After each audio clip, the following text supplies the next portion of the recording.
Bonjour à tous et bienvenue. Voici les titres de cette édition d'information. Le jeûne musulman, c'est la privation de certains besoins entre le lever et le coucher du soleil, notamment l'alimentation. Quelle alimentation adopter alors pendant le jeûne pour maintenir la santé? Élément de réponse dans cette édition. La mer est l'étendue d'eau salée qui occupe la plus grande partie de la surface terrestre. Elle comprend les océans et recouvre 70% de la surface de la planète. C'est aussi une ressource économique incroyable.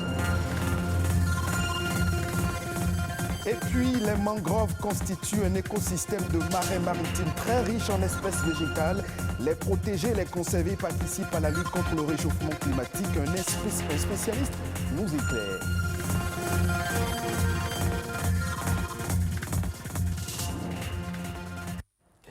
La fête islamique de l'Aïd el-Fitr sera célébrée dans quelques jours. Cette célébration marque la fin d'un mois de méditation et de privation de plaisir et de loisirs. Mais à en croire bon nombre de musulmans, les aliments servis lors de la rupture de jeûne sont parfois caloriques et entraînent la prise de quelques kilos. Quel régime alimentaire adopter pour éviter cette situation? Élément de réponse dans ce reportage de Louis Koudobor, Nadège Omolali-Sani. Mois de jeûne, mois dédié à la purification du corps et de l'esprit. C'est une obligation pour tout musulman adulte en bonne santé de pratiquer le jeûne et ainsi respecter l'un des 5 piliers de l'islam. Mais au-delà des avantages religieux que procure le jeûne, il assure la bonne santé du jeûneur. Le prophète Mohammed sallallahu alayhi wa sallam nous a enseigné en disant Al-Ma'ida Baytuda. Nos estomacs sont l'objet de magasin de tous les maux dont nous souffrons. Ce qui veut dire que nous souffrons de ce que nous mangeons. Si l'observance du jeûne du mois de Ramadan peut permettre à certains de diminuer leur poids quand ils étaient obèses, ça fait partie des avantages de l'institution même du jeûne. Si le jeûne permet à certains pratiquants de perdre quelques kilos, l'effet inverse se produit parfois chez d'autres fidèles. Selon les spécialistes de la nutrition, l'alternance entre l'abstinence et l'essai alimentaire nocturne pourrait en être la cause. De bons comportements alimentaires peuvent cependant permettre d'éviter cette prise de poids. Quand on prend l'assiette, notre assiette, on va diviser ça en 3 parties. Un peu comme le drapeau du Bénin, le vert, le jaune et le rouge. Le vert représente 50% de l'assiette, ce qui doit être constitué uniquement de légumes. Les 25 autres pourcents, le jaune, doit contenir des protéines, c'est-à-dire le poisson, la viande et autres. Et les 25 restants, les féculents, la pâte, le riz, la cassave. Mais ce que nous rencontrons, les gens font plutôt l'inverse. Ils prennent suffisamment de féculents, beaucoup de pâtes, des légumes et très peu de légumes, ce qui fausse un peu la notion d'alimentation saine et équilibrée. 30 jours de privation de repas de l'aube au coucher du soleil, c'est ce que recommande le Coran. Il existe cependant quelques interdits alimentaires. Le Coran a cité certaines choses qui sont interdites aux musulmans de ne pas manger avant l'arrivée du mois de Ramadan. Donc ça prend encore plus d'importance pendant le mois de Ramadan. Il s'agit de quoi? La viande du porc par exemple. Une bête qui n'a pas été immolée. Ou bien le sang écoulé d'une bête immolée, ou bien une bête qui a été immolée, mais sur laquelle on n'a pas appelé le nom de Dieu. Le jeûne, considéré comme précepte religieux, peut, selon les spécialistes, aider à prévenir la survenance de certaines maladies comme les calculs rénaux, les cancers et les maladies cardiovasculaires.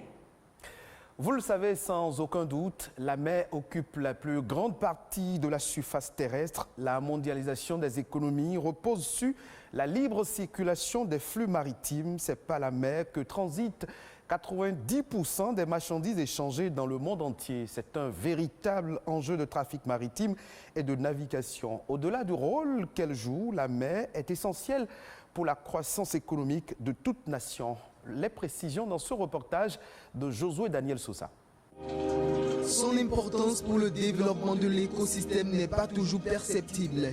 La mer joue un rôle important dans la croissance économique de toute nation. Elle couvre une grande partie de la surface du globe. Notre survie sur Terre en dépend. En matière de biodiversité, il y a plus d'espèces au niveau des mers que dans les océans. Parce que c'est interne au continent. Maintenant, la mer constitue la zone d'échange, de tampon, d'évaporation pour pouvoir reprendre la formation des nuages pour la pluie. Et c'est dans la mer aussi que vous avez les métabolismes parce que fournit beaucoup de CO2 dans l'atmosphère, ça passe aussi par la mer. Il y a aussi la quantité de sel que nous avons au niveau de la mer qui est très utile. Vous allez voir qu'à des moments donnés, on conseille aux gens de consommer ce type de sel-là. Les avantages sont vraiment énormes. Des avantages qui ne cessent d'accroître au fil des jours, notamment dans le secteur des transports maritimes. Environ 80% des marchandises du commerce mondial transitent par la mer. Elle devient ainsi le premier mode de transport avec plus de 9 milliards de tonnes de cargaison chaque année. La mer constitue le seul élément qui permet de transporter les marchandises du poids très élevé. Tout ce qui est fabriqué en Europe et autres, tout est envoyé dans les pays en développement par la mer. Donc le transport maritime constitue un grand rôle dans le développement économique de toute la nation. Vous allez voir que s'il n'y a pas ce transport-là, il y aura vraiment des problèmes sur le plan économique. Je voulais lancer, comment on appelle, pour que nous puissions, à chacun à son niveau, puisse vraiment protéger la mer et éviter vraiment d'aller déposer n'importe quoi dans la mer.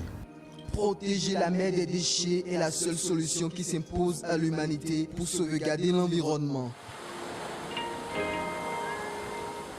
Pour l'heure, l'Organisation maritime internationale OMI a adopté et continue d'élaborer des mesures pour diminuer les émissions de gaz à effet de serre provenant des navires et réduire la quantité de déchets marins. Caractéristique des zones tropicales humides bercées par les marais, les mangroves sont une niche écologique, mais elles sont souvent défrichées pour aider à construire les bassins à crevettes ou servis de bois de chauffage. Aujourd'hui, les mangroves encore mal connues et vues comme des lieux sans intérêt sont détruits. Pourtant, le tourisme balnéaire dans les mangroves est une source de valeur ajoutée au développement local. Ebenezer Rondinou, expert en mangroves, nous parle ici de l'importance des mangroves pour l'écosystème. Ici, nous sommes en face de l'espèce Avicelia germinans. C'est l'une des espèces phares de mangrove. Et c'est une espèce indicatrice de salinité dans un milieu. Quand vous voyez ça dans la mangrove, vous pouvez être sûr que la salinité est élevée à ce niveau. Et c'est ça qui guide même les femmes quand elles veulent faire le sel.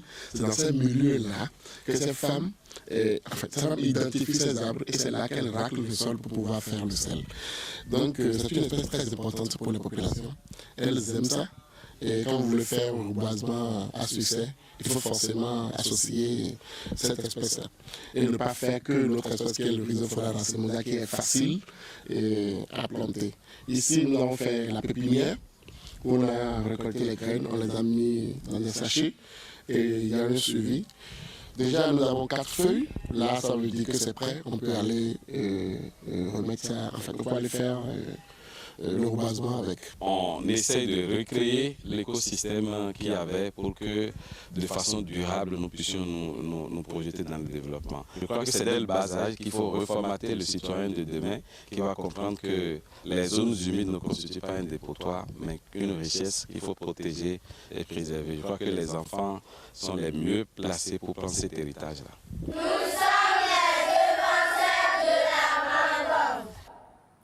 Selon l'Organisation mondiale de la santé OMS, 80% d'Africains utilisent des médicaments traditionnels pour se soigner. Des actions supplémentaires restent cependant nécessaires pour exploiter le plein potentiel de ces pratiques de soins endogènes. Dans ce cadre, le Cameroun s'est engagé à former des professionnels de la médecine traditionnelle dans la fabrication des médicaments traditionnels améliorés, susceptibles d'obtenir l'autorisation de mise sur le marché. Direction le Burkina Faso, le pays souffre de la coupure de l'électricité. Certaines coupures peuvent durer jusqu'à 5 heures par jour. Un véritable problème pour les commerces, les restaurants, mais aussi pour les populations. Le Burkina Faso, qui importe près de la moitié de son électricité, a décidé de miser sur le solaire. Le reportage. Au Burkina Faso, les températures peuvent monter jusqu'à 45 degrés. Un cauchemar pour beaucoup. Depuis ce matin, le restaurant d'Aminata a déjà subi plusieurs coupures d'électricité. Le courant s'est coupé 3 fois. L'eau là, on met ça là. Ça fait 3 jours aujourd'hui, ce n'est pas formé, c'est frais seulement. Quand il y a coupure de courant, on n'arrive pas à vendre de la glace et la facture vient chère. Aminata n'est pas la seule à être affectée par les coupures d'électricité. De l'autre côté de la ville, au moment de payer leurs factures, plusieurs Ouagalais font le même constat. Ça va bientôt 2 mois comme ça. À partir de 11h jusqu'à 15h, il y a coupure de courant. L'année passée, peut-être 2 ans de cela, c'était vraiment de longues coupures, quelque chose qui paraît peut-être autour de 2 h, 3 h du temps. Mais cette année, depuis que ça a commencé, ça ne dépasse pas 1 heure du temps. La solution devait venir de l'énergie solaire. Dans cette immense centrale solaire, miroitent près de 130 000 panneaux. Située à Zaktouli, à une vingtaine de kilomètres de Ouagadougou, elle a été inaugurée en grande pompe lors de la visite du président français Emmanuel Macron en 2017. L'objectif était de devenir autosuffisant en énergie. Mais aujourd'hui, le Burkina Faso importe 65% de son électricité de la Côte d'Ivoire et du Ghana voisin. Et pour le ministre de l'Énergie, cette dépendance explique les coupures de courant répétitives. Quand il y a une coupure au Ghana, nous sommes délestés de pratiquement 120 mégawatts. Dès qu'il y a un problème technique, nous envoyons des équipes sur place rapidement. Et nous sommes conscients qu'il y a encore beaucoup à faire. Dans les années à venir, et déjà avec les investissements que nous avons, le Burkina Faso sera complètement autonome avec l'énergie solaire. Entre 2015 et 2020, le taux de Burkinabés ayant accès à l'électricité est passé de 18 à 45%, essentiellement dans les zones urbaines. Et c'est sur ce reportage signé par le confrère de France 24 que se referme cette édition d'information. Merci de votre fidélité. Retrouvez ce journal sur le site de l'ORTB, www.ortb.bj.